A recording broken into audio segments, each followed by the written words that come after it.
Abrasi yang terjadi di pesisir pantai Desa Lukpuuk, Kecamatan Sedodon, Aceh Utara sejak beberapa tahun terakhir, kini kondisinya kian parah. Sebanyak 15 rumah di kawasan itu rusak parah diterjang banjir rob dan tingginya gelombang pasang air laut.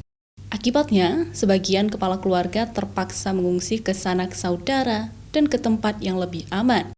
Hal ini dikarenakan rumah mereka sudah tidak bisa lagi dihuni dan rawan roboh. Bahkan sebagian material rumah juga telah hanyut dihantam gelombang laut. Selain menghantam rumah, banjir rob juga menerjang pondok kawasan wisata Kecamatan Senudon. Tak hanya rumah warga, bahkan 1 kilometer daratan yang merupakan lahan warga hilang tergerus abrasi. Rasa takut tinggal di rumah, karena rumahnya kan udah kena lembang air laut. Jadi mau pindah ke mana, tempatnya nggak ada.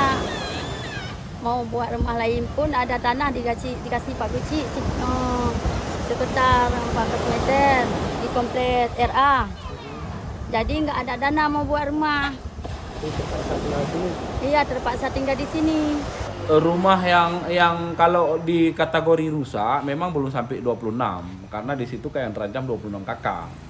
Nah, jadi rumah yang udah diangkat itu ada yang rusak kisaran 15 unit lah. Nah, selebihnya masih ada yang masih utuh depannya, belakangnya udah rontok, nggak ada lagi dapurnya, MCK-nya udah dibawa laut. Jadi seperti adanya lah yang dilihat realnya di lapangan. Abrasi parah terjadi diduga akibat proyek pembangunan batu jeti sehingga air laut menerjang kawasan lahan warga. Warga berharap agar adanya bantuan dari pemerintah serta serius mengatasi permasalahan abrasi pantai seperti membangun batu penahan ombak sehingga masyarakat tidak was-was dan bisa beraktivitas secara normal. Zikri Maulana, Kompas TV, Aceh Utara.